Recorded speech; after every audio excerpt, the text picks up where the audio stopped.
Good morning, students.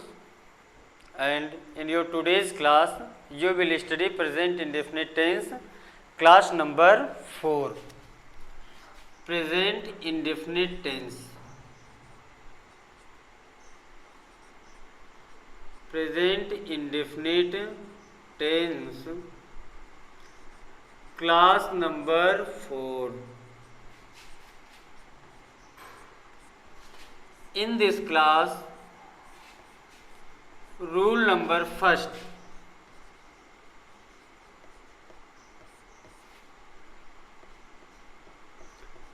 Whenever we get any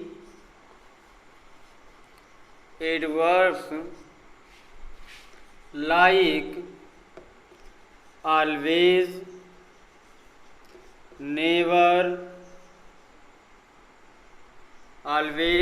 never, sometimes, often, seldom, then these are always used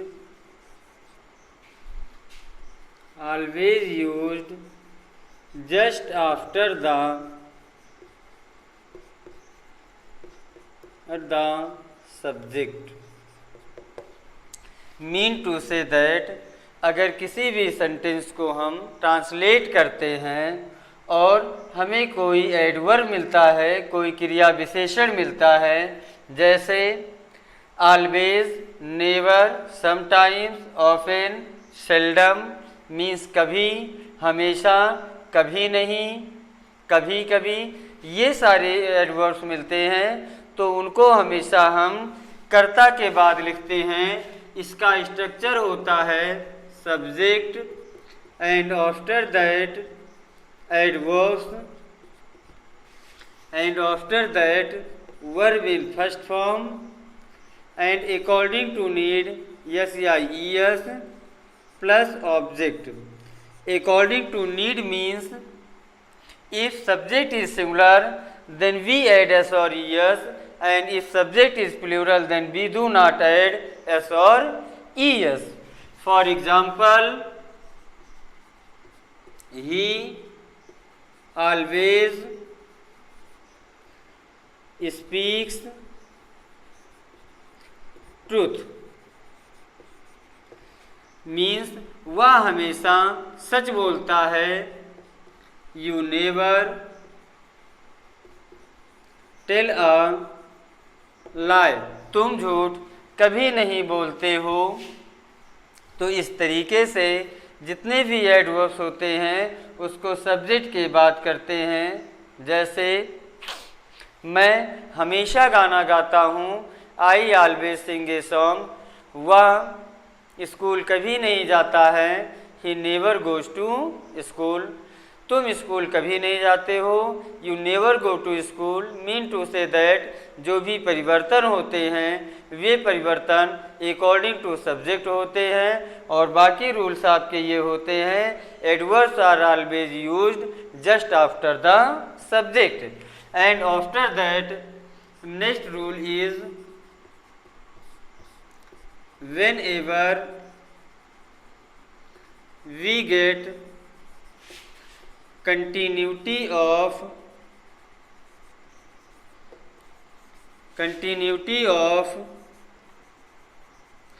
actions means रहता है, रहती है, रहते हैं, रहता हूँ, in the last of main verb in Hindi sentences, then we use of keep on remain. Be use of keep on और remain means अगर कोई कार्य लगातार हो रहा है और हमें हिंदी सेंटेंसेस में रहता है, रहती है, रहते हैं, ये सारी चीज़ें मिल रहे हैं, ये सारे वर्ड्स मिल रहे हैं, तो वहाँ पे हम कीप ऑन का यूज़ करते हैं या रिमेन का यूज़ करते हैं और कीप ऑन और रिमेन के साथ हम वर्ब का आईएनजी का फॉर्म यूज़ करते हैं, वर्ब के आईएनजी के फॉर्म का यूज़ करते हैं। मीन्स इसका जो स्ट्रक्चर बनता है, स्ट्रक्चर बनता है सब्जेक्ट प्लस रिमेन और keep on plus verb in ING form plus object. ये आपके स्ट्रक्चर बनते हैं, subject plus remain plus keep on plus verb in ING form plus object. तो ये आपके दो रूल होते हैं, subject plus remain, keep on, verb in ING form plus object. For example, वह हंसता रहता है, ही रिमेन्स लाफिंग और ही कीप्स ऑन लाफिंग। वह स्कूल जाता रहता है, he remains going to school, he keeps on going to school. और according to need we can change in negative, interrogative and interrogative negative. वह हंसता रहता है, ही रिमेन्स लाफिंग। वह पढ़ाता रहता है, ही रिमेन्स टीचिंग। तुम पढ़ते रहते हो, यू रिमेन हैविंग स्टडी या यू कीप ऑन स्टडी। तुम बोलते रहते हो, यू कीप ऑन स्पीकिंग। तुम टहलते रहते हो, you keep on moving around. तो इस तरीके से जो भी सेंटेंसेस आपके मिलते हैं, रहता है, रहती है, रहते हैं, रहता हूँ मिलता है, तो वहाँ पे हम कीप ऑन या रिमेन का यूज़ करते। Means we use of keep on और remain with the verb in ing form. So after that we see the example.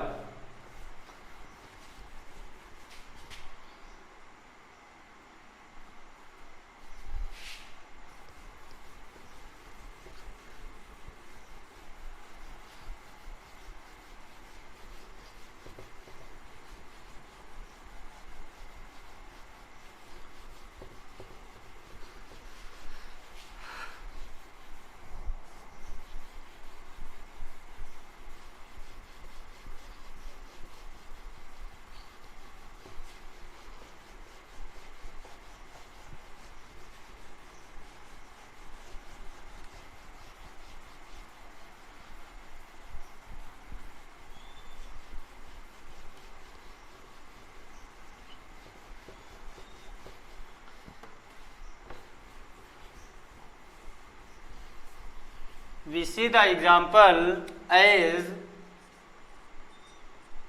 he keeps on writing. वह लिखता रहता है। You remain speaking English. You remain speaking English. वे गाना गाते रहते हैं, they remain singing a song. So like the way here ends present indefinite tense and after that very important topic we shall study use of present indefinite. Means कहाँ कहाँ पे हम present indefinite tense के sentence का use करते हैं, present indefinite sentence को कहाँ पे यूज़ करते हैं, कि सेंटेंस में प्रेजेंट इंडेफिनिट टेंस कहाँ पे आता है। Use of present indefinite, use of present indefinite tense. First point,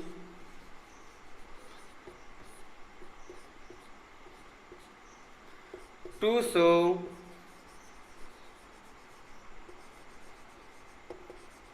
universal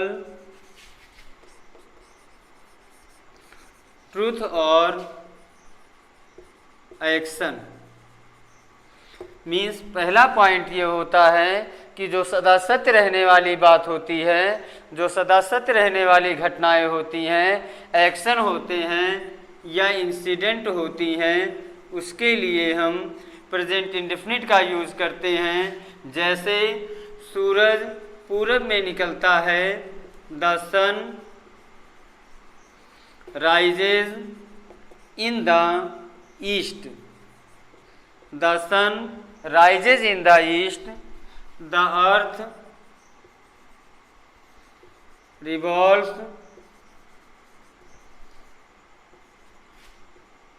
round the sun, कि पृथ्वी सूरज का चक्कर लगाती है, the earth revolves round the sun. And second point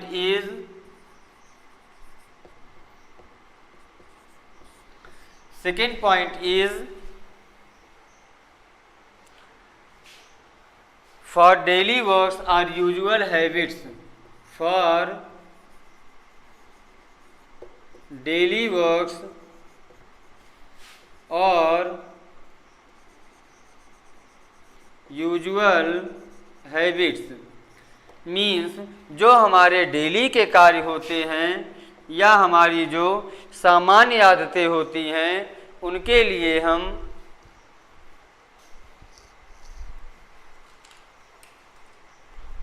जो हमारी सामान्य कार्य होते हैं या यूजुअल हैबिट्स होते हैं, सामान्य कार्य होते हैं, उसके लिए हम प्रेजेंट इंडेफिनिट सेंटेंस का यूज़ करते हैं। जैसे I get up early in the morning at 5 AM, he returns from the office,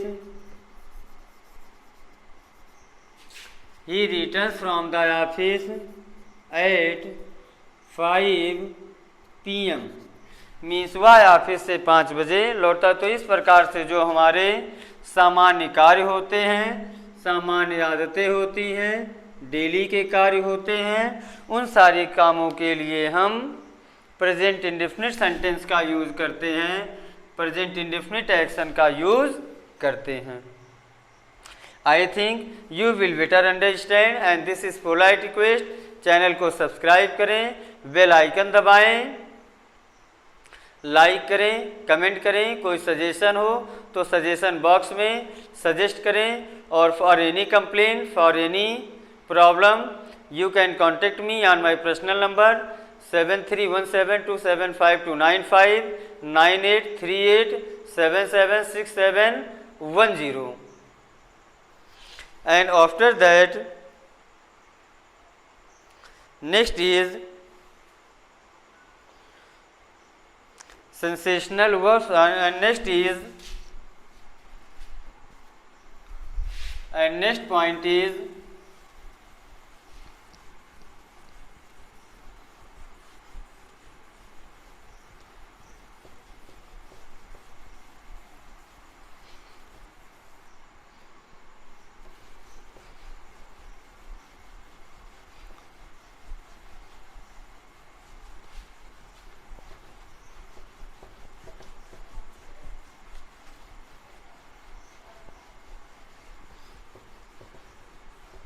point number 3 is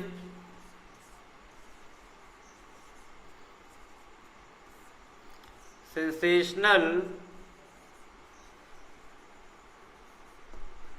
verbs are usually used in present indefinite. In present indefinite means जो जो ऐसी क्रियाएं जो हमारे सेंस आर्गन से होते हैं, जो हमारे ज्ञानेंद्रियों से संबंधित क्रियाएं होती हैं, वे सारी क्रियाएं इंडेफिनिट में यूज होती हैं। जैसे I love my parents, I he smells the flower, and after that next point is means point number 4. Point number 4 is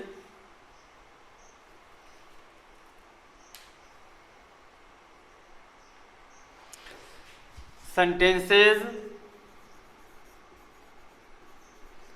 start from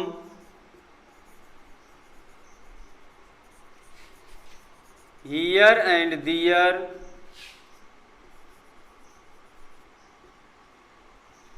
here and there in exclamatory sentences, in exclamatory sentences are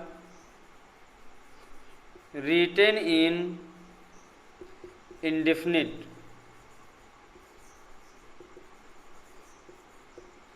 As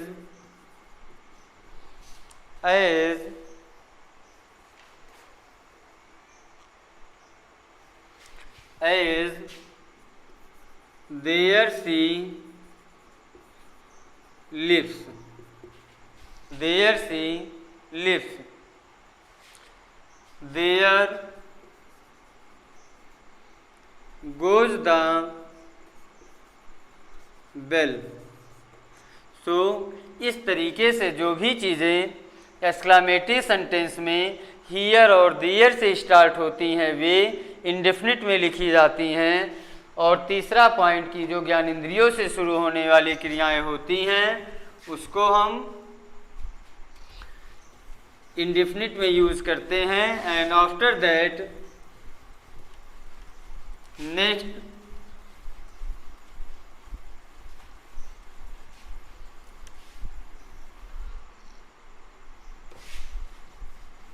next point देखेंगे। We will see next point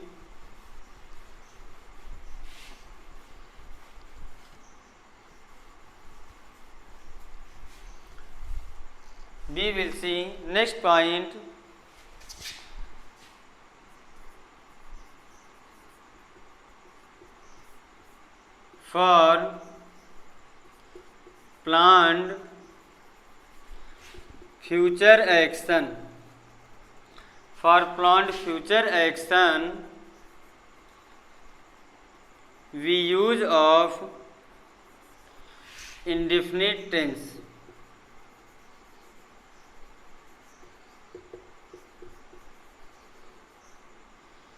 means अगर कोई काम भविष्य का सुनियोजित काम हो, भविष्य में हम सुनियोजित कर लेते हैं तो उसके लिए हम फ्यूचर, उसके लिए हम इंडेफिनिट का यूज़ करते हैं।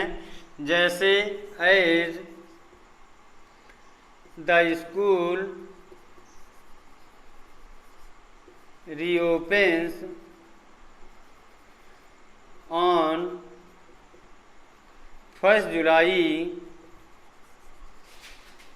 2020, 1 July 2020। And next example,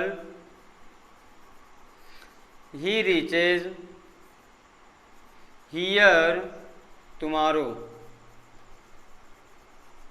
And the next important point is, सबसे महत्वपूर्ण चीज़ ये है कि अगर न्यूज़पेपर में कोई हेडलाइन होती है, कोई मुख्य विषय होती है, मुख्य बिंदु होती है, तो उस मुख्य बिंदु को हम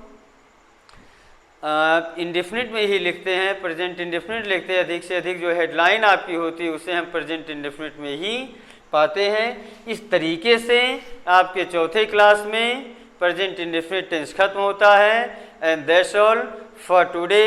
एक बार फिर कह रहे हैं, अधिक से अधिक अपने दोस्तों से, रिलेटिव से चैनल को सब्सक्राइब कराएं, बेल आइकन साथ में सब्सक्राइब करें, साथ में बेल आइकन को दबाएं और कमेंट बॉक्स में कमेंट करें, अधिक से अधिक लाइक करें।